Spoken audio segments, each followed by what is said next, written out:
Muito boa tarde para você que acompanha a programação da TV Universitária. Está começando agora mais Universidade do Esporte e por aqui não vai faltar assunto hoje, viu? Pois é, tem futebol potiguar, Brasileirão, Mundial de Clubes e muito mais. E olha só, o ABC mais uma vez empatou, viu? Ficou no 0-0 contra a Ponte Preta e chegou ao seu quarto empate consecutivo. Isso na Série C. Indo para a Série D do Campeonato Brasileiro, o América tem confronto decisivo hoje na Arena das Dunas, enfrenta o Ferroviário e esse jogo vale permanência no G4 do Grupo A3 da competição. E a gente preparou também um conteúdo exclusivo e muito especial sobre o Mundial de Clubes que já começou neste final de semana.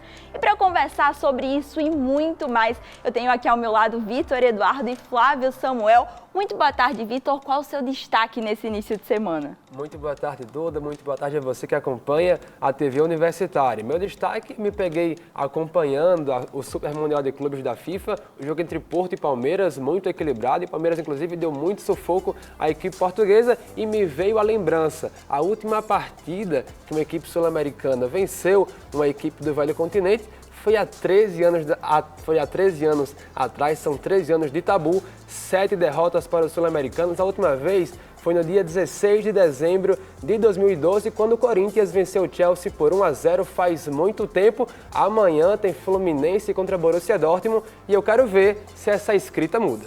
É, confronto dificílimo para o Tricolor. E aí, Flávio Samuel, muito boa tarde para você. Qual o seu destaque nessa segunda? Tudo certo, Duda, Vitor, você que acompanha. Meu destaque vai ser mais aqui perto da nossa região, principalmente falando da Copa do Nordeste. Hoje foi divulgada uma fala do presidente da nossa federação, da Federação Norte-Rio-Grandense de Futebol, e que hoje, o Zé Ivanildo, ele é vice-presidente da CBF, falando sobre a continuidade da Copa do Nordeste. Não foi hoje essa fala dele, ele já tinha comentado um pouco antes, alguns dias, em um veículo de comunicação aqui do Rio Grande do Norte, veio repercutir de fato agora. E é uma fala até um pouco preocupante. Copa do Nordeste que a gente aprendeu a amar, a respeitar, tá sofrendo, torcendo junto com os times potiguares nessa competição tão importante, parece que ela vai acabar, pelo menos da forma como ela é hoje. A CBF estuda e já tem praticamente certo uma redução no calendário dos estaduais para a próxima temporada e isso provavelmente vai impactar na Copa do Nordeste. O Zé Ivanildo já dá esse indício que a Copa do Nordeste, do jeito que a gente viu ela esse ano, do jeito que o América competiu até pouco tempo atrás no grupo B da Copa do Nordeste, da fase de grupos, provavelmente, se continuar a competição, será em um outro formato. Muitas mudanças numa competição tão tradicional e importante aqui para o futebol nordestino. E olha só, a gente vai começar a falar sobre Série C do Campeonato Brasileiro. Isso porque o ABC foi até o interior de São Paulo enfrentar a Ponte Preta pela 9ª rodada da competição. E não saiu do zero, viu? Uma partida sem gols e que faz o ABC chegar à 4ª partida consecutiva sem conseguir sair do empate. Quem falou sobre esse confronto foi o técnico Evaristo Pisa. Você confere agora. O líder da competição dentro de casa, mostramos domínio em boa parte do jogo. Viemos naquele procedimento que vem sendo dessa equipe, de sair para competir bem, para ganhar o jogo, se não ganhar, não perder, né? Pensando na questão desse jogo ser fora de casa. Criamos situações boas para abrir o placar no primeiro tempo.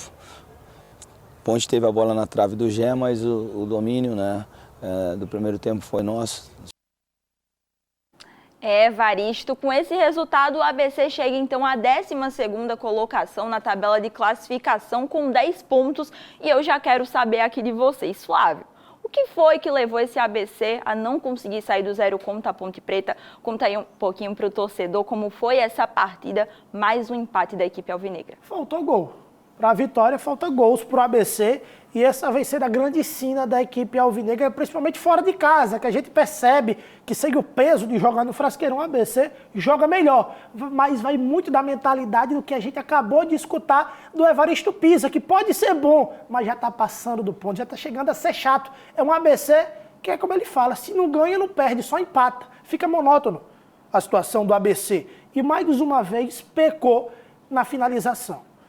O ABC, na Série C do Campeonato Brasileiro, tem 9 gols. Desses 9 gols, apenas 2 foram de atacantes. Um do Matheus Martins e outro do Joãozinho. Jogadores de lado de campo. O ABC não tem essa referência, ou não tinha no elenco. E é por isso que na janela que teve curta agora, trouxe 2 centroavantes. O Ítalo e o Gênesis. E foi o Ítalo quem teve as principais oportunidades para o ABC, que, como o Evaristo falou, dominou a primeira etapa. Foi o ABC dono, senhor do primeiro tempo. A Ponte Preta levava perigo, mas foi o ABC quem esteve mais próximo do gol com o Ítalo. De cabeça 2 vezes, ele perdeu uma dessas sem goleiro praticamente. Para um jogador da experiência, da característica que ele tem, rendendo na Série B do Campeonato Brasileiro. O ano passado, com o Remo, subiu, conseguiu acesso de divisão. É um jogador de Série A que chegou com esse peso para resolver algo que o ABC tinha um problema, que era na finalização. E logo esse cara, que chega para ser a solução, peca, falha tanto nas finalizações.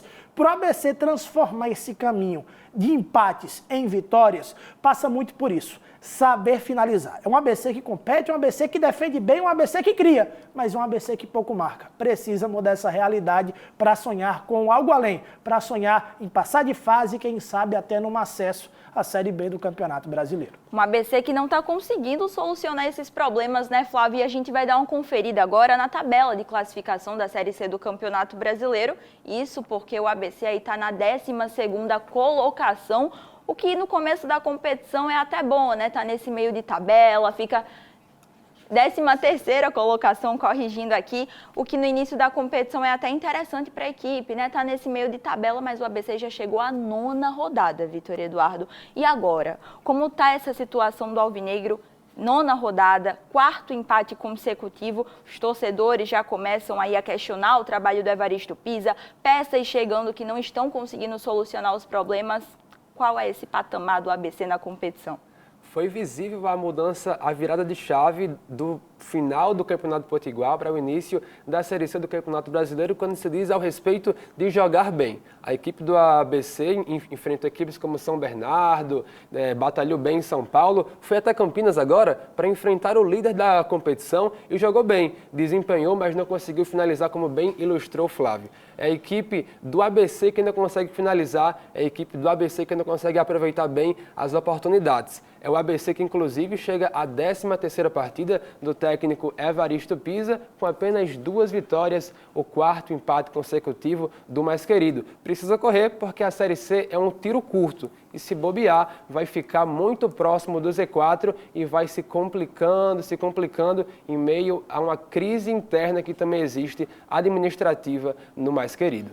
Rapidinho, Duda, Vitor, e você tá nessa posição, 13º lugar que o ABC tá, você fica vislumbrado até chegar no G8 com a vitória, mas ao mesmo tempo você não pode esquecer do Z4 que está lá atrás, que ainda pode te alcançar. Hoje tem jogo do Náutico, o ABC pode perder mais uma posição na tabela. Então precisa de muito cuidado. E precisa também, vai ter um tempo de descanso agora e vai voltar a jogar no Frasqueirão. Principalmente em casa, que tradicionalmente é a força do ABC, o ABC precisa dentro de casa resolver, precisa voltar a vencer jogos. E para resolver ou não, a gente não sabe essa situação do Alvinegro, o ABC agora tem esse tempo maior de descanso, isso porque o próximo confronto do ABC é no dia 29 de junho contra o Ipiranga dentro de casa. Então o Evaristo vai ter esse tempo aí, a gente vai conferindo todas as atualizações da equipe alvinegra. E agora a gente vai chamar um quadro aqui que já virou moda da casa, viu? A gente vai chamar o DFM, com o gol do Salatiel na última vitória alvirrubra, o gol dele, né, esse novo atacante, referência do América que chegou e fez esse gol decisivo. Então você confere agora a narração de Flávio Samuel. Subiu, cabeceou!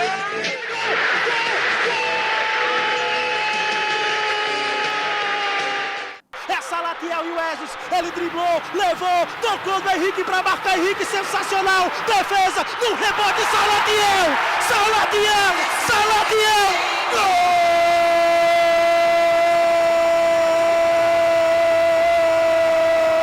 Do América, Salatiel, camisa de número 20, para marcar o 3º gol com a camisa do América em 4 jogos.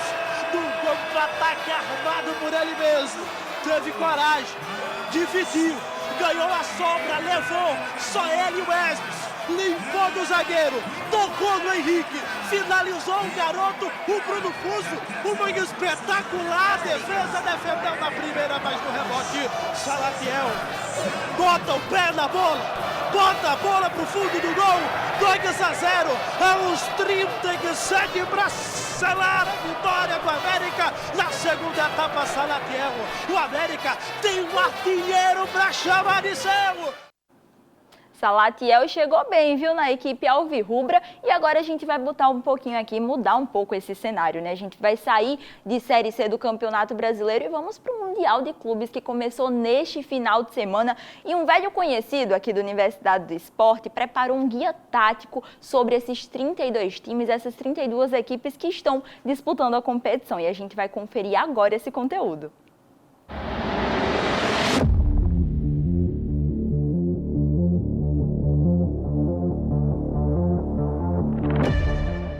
32 times, 6 confederações continentais, um torneio inédito e um desafio ousado. Entender como cada uma dessas equipes joga.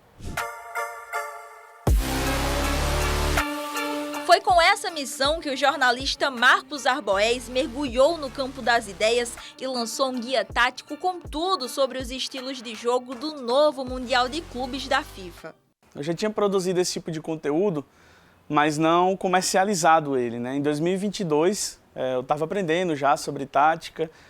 Quando eu ia comentar algo de futebol, eu já comentava, já levando para esse teor, ainda que eu não tivesse aprofundado tanto. E eu lembro que no final do ano, quando teve a Copa de 2022, eu tinha a ideia de produzir um guia tático, mas não comercializado. E agora, nesse ano, eu já iniciei o ano pensando nisso, né? Quero fazer um guia do Super Mundial de Clubes. Foram semanas de estudo, análise de dados, observação de vídeos e muita prancheta. O resultado? Uma radiografia detalhada do modelo de jogo de cada equipe. Tem um desafio muito grande, justamente porque Esperance é um time da Tunísia, o Wydad Casablanca é um time do Marrocos, o Auckland City, que eu diria que é o time mais, é o patinho feio da competição, é um time do campeonato neozelandês. E acessar esses jogos é difícil, porque você precisa ver jogos de períodos diferentes. O jogo do começo do ano, o jogo do meio do ano, para entender a ideia de jogo daquele time, sem contar que eles trocam de treinador. Eu acho que essa é a maior dificuldade. O e-book ganhou força nas redes e já está circulando entre jornalistas, torcedores e até treinadores. Afinal, no futebol moderno, entender o jogo é quase tão importante quanto torcer. Então, claro, além desse resultado que ele é financeiro, que ele já está acontecendo antes mesmo da competição começar, batendo meta do que eu queria arrecadar com esse projeto, tem o resultado da resposta das pessoas gostando muito, né? Tipo, caramba, como você conseguiu assistir um jogo da Nova Zelândia para analisar esse time? Da prancheta ao campo virtual, o guia tático do Mundial de Clubes mostra que futebol também se joga com a cabeça. E o que acontece antes do apito inicial pode decidir tudo depois dele. Porque por trás de cada escalação tem uma ideia. E por trás da ideia tem alguém que estuda o jogo como poucos. Estuda como poucos mesmo, viu? A gente deixa aqui também os parabéns ao Marcos Arboés, porque é um conteúdo aí extenso, tem que procurar jogo em tudo quanto é canto para assistir. Afinal, são 6 confederações continentais, minha gente. E nós vamos conferir agora a tabela de resultados, né, de placares desse final de semana. Afinal, a primeira rodada da competição já começou. Então você confere agora os resultados. A gente vai passar aqui rapidinho na nossa tela. Isso porque o Bayern ficou aí, então, no placar de 10-0 contra o Auckland City. Um placar bem recheado, né? Apenas 10-0. E a gente também tem PSG contra Atlético de Madrid, 4-0 para o PSG. Palmeiras e Porto 0-0. Vitor Eduardo daqui a pouco fala um pouquinho sobre o Palmeiras. Botafogo 2-0 contra o Seattle Sounders. O Flamengo e o Esperance. O Marcos Arboés falou até com sotaque, viu? Pois é, o Flamengo joga hoje a partir das 10 horas da noite. E hoje à noite também tem Fluminense e Borussia.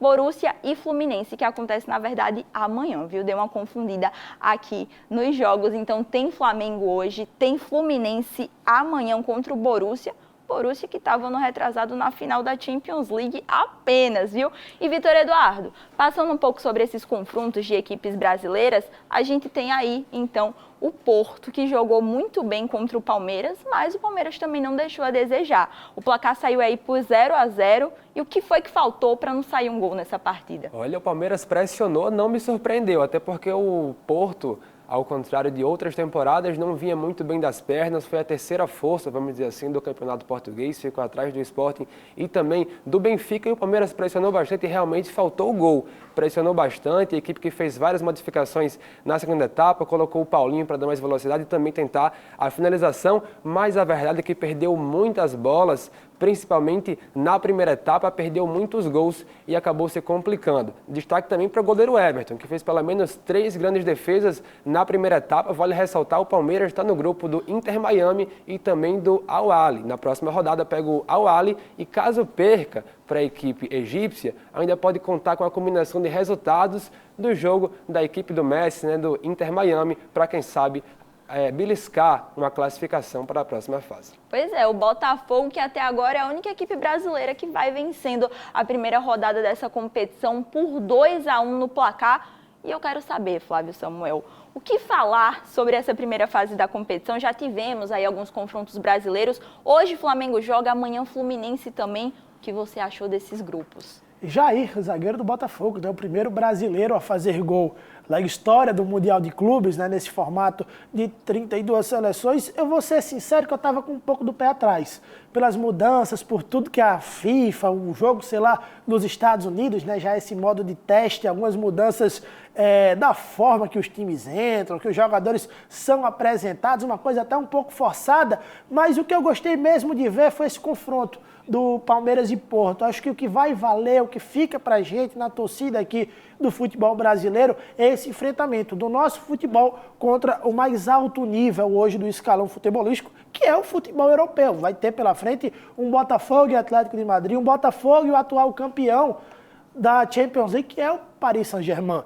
Tem o Fluminense fazendo um jogo muito importante contra o Borussia Dortmund também, veio forte na Alemanha, veio forte também na Champions esse ano. Não é o Borussia de outros tempos, mas ainda assim é uma equipe muito forte. Duda, começou essa competição com o empate, né, de Inter Miami e Al Ahly, foi um jogo ali do nível técnico um pouco mais abaixo. Aos poucos eu estou sentindo realmente que a competição vai cair, até no meu gosto, no gosto do público mesmo, se acostumar, né? O futebol já começou há muito tempo fazendo isso, tendo Copa do Mundo de seleção, agora a gente tenta se acostumar com a Copa do Mundo de clubes. Pois é, uma competição que mistura bastante. Se a gente já acha a Copa do Brasil, que pega equipes de Série A, pega equipes aí de Série D jogando juntas, imagine o Mundial de Clubes com o atual campeão da Champions League, minha gente. Mas agora a gente vai mudar um pouquinho e eu vou ficar por cá mesmo, viu? Isso porque o América hoje recebe o Ferroviário na Arena das Dunas e essa partida é muito importante, porque o Alvirrubro vem de uma partida fora de casa, uma derrota fora de casa,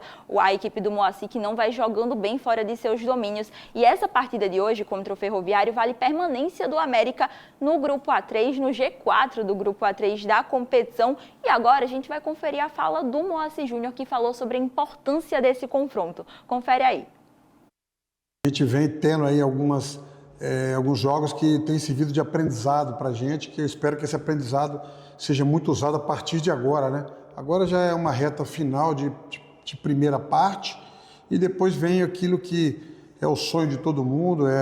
Então a gente precisa estar corrigindo realmente as coisas que precisam ser corrigidas, né? Falando de uma forma clara, aberta e exigindo muita humildade de todos nós para que nós também possamos aprender com as derrotas e valorizar as vitórias, né? Que tem sido mais do que tudo, né? Uma coisa que está nos dando aí essa gordura, né? Que nos deu, só que agora essa gordura ela está secando, a gente precisa de reconstruí-la e para que dentro desse aprendizado aí a gente possa no momento exato, né?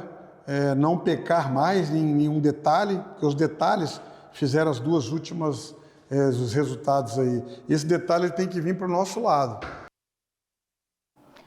Torcedor, o América já não tem mais aquela gordura toda que tinha anteriormente e está na terceira colocação do grupo, Flávio.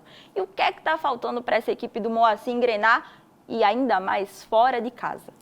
Ele já falou até, né, que o América perdeu gordura, tá fazendo uma dieta aí, mas é porque perdeu o foco. Acho que nas últimas semanas teve o jogo aí da Copa do Nordeste, ele colocou jogadores reserva, perdeu para o Souza e realmente perdeu essa gordura. O América se acomodou ali na segunda colocação, como acabou o primeiro turno, só que o segundo turno da Série D já muda. E o América vai ter confrontos muito difíceis dentro de casa e já começa hoje contra a equipe do Ferroviário. Respondendo precisamente sua pergunta, dentro de casa é um América diferente. É um América que tem qualidade do meio para frente, com Souza, com Salatiel, com Dudu, consegue até com toda a atmosfera que tem na arena, pressionar, colocar o adversário nas cordas e fazer seu jogo. Mas quando o Alvirrubro joga fora de casa, essa não é a realidade.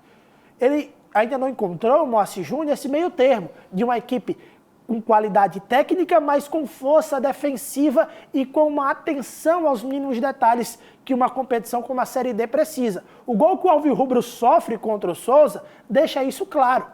O Dudu Figueiredo perde uma bola besta, uma dividida ali no pé de ferro. Ele perde a bola para o atacante do Souza que vai lá e marca 1-0. É o América que ainda não conseguiu encontrar esse time que é apenas um Ferreira como espécie de marcação. Falta ainda mais sustentação para o América ter mais organização defensiva fora de casa e, é claro, jogando dentro dos seus domínios, manter o que vem fazendo com essa equipe que para uma Série D tem uma qualidade técnica muito elevada. É, torcedor, e hoje esse confronto é importantíssimo, Vitor. E o Moacir não conta com o Ricardo Luiz, que foi suspenso, não entra em campo na partida de hoje. Isso deve mudar essa zaga? O que é que você está esperando para esse confronto? Olha, Duda, a única derrota do América em casa na temporada teve saldo positivo, pode-se dizer assim, porque ele testou alguns jogadores que estavam um pouco sem ritmo. Caso do Lucas Mendes, lateral direito, que entrou, foi bem, ganhou um pouco de minutagem e hoje pode ser esse substituto ideal, né? Aquele jogador realmente da posição, se ele não quiser improvisar ninguém, para substituir bem o Ricardo Luiz. O Flávio falou do Ferreira, é um jogador que hoje está retornando, está voltando de suspensão, né? Cumpriu suspensão contra a equipe do Souza na última rodada e hoje pode fazer esse meio campo girar um pouco melhor e ter uma sustentação melhor na parte da defesa. Lucas Mendes, que não é titular na América desde março, né? Copa do Nordeste, jogo contra o Náutico. Vamos ver como é que joga o lateral, que no início de temporada era titular na equipe, principalmente do Leste. Pois é, e o Moacir que gosta de dar essas oportunidades. Então hoje todos os olhares alvirrubros atentos ao confronto. Nós estaremos lá para fazer essa partida pela Rádio Universitária daqui a pouco. E eu quero saber aqui os palpites de vocês, viu? Não vale ficar em cima do muro. Vou começar com você, Vitor Eduardo, que já estava falando sobre peças que podem pintar em campo ou não. E aí, qual o seu palpite para essa partida? Olha, eu vou dar tempo para você que está em casa pensar um pouco. O Ferroviário não perde, ou melhor, não vence longe do Ceará em campeonatos brasileiros desde 2023, quando venceu o Fluminense do Piauí faz muito tempo. E por isso que eu acredito no fator casa, o América que só perdeu um jogo em 2025 jogando na Arena e foi pela Copa do Nordeste na Série D, segue invicto dentro dos seus domínios. Eu vou apostar no América 2-0 com show do ataque americano, inclusive Souza trabalhando muito bem com o Salatiel. Se apegou ao retrospecto. E aí, Flávio Samuel, qual o seu palpite para essa partida? Se a gente for no retrospecto, realmente o América fica à frente, até porque se o Ferroviário não vence fora de casa há muito tempo, o América não perde na Arena das Dunas há muito tempo na Série D. A última vez, Série D do Campeonato Brasileiro de 2022 contra o Afogados da Ingazeira, mas não se engane, o Ferroviário não é um time besta, é um time que melhorou, surpreendeu o Santa Cruz no último jogo, de virada venceu a equipe pernambucana por 3-1. E tem Ciel, aquele centroavante de mais de 40 anos, de muitos gols na carreira. O América precisa ficar de olho. O time do Ferroviário venceu lá no PV, venceu no Ceará a equipe americana e não vai ter vida fácil hoje não. O time comandado pelo Moacir Júnior. Seu placar, Flávio? Meu placar, 1-1, empate. 1-1, então, e empate para o é lei do ex, viu? Tá aí. Será que teremos lei do ex? Pois aí, tudo isso você fica sabendo, é claro, na transmissão da Universidade do Esporte. A partida que acontece às 8 horas da noite, mas a partir das 7 a gente já vai estar lá, nós três, aqui para fazer essa transmissão massa para você. Então já confere, você está conferindo aí a Arte América e Ferroviário, Ferroviária e América em mais uma rodada do retorno da Série D do Campeonato Brasileiro. E é isso, assim a gente se despede, deixa aqui meu muito boa tarde para o Vitor Eduardo, Flávio Samuel. Daqui a pouco a gente se reencontra novamente para a transmissão na Rádio Universitária e eu vejo você na próxima. Até mais!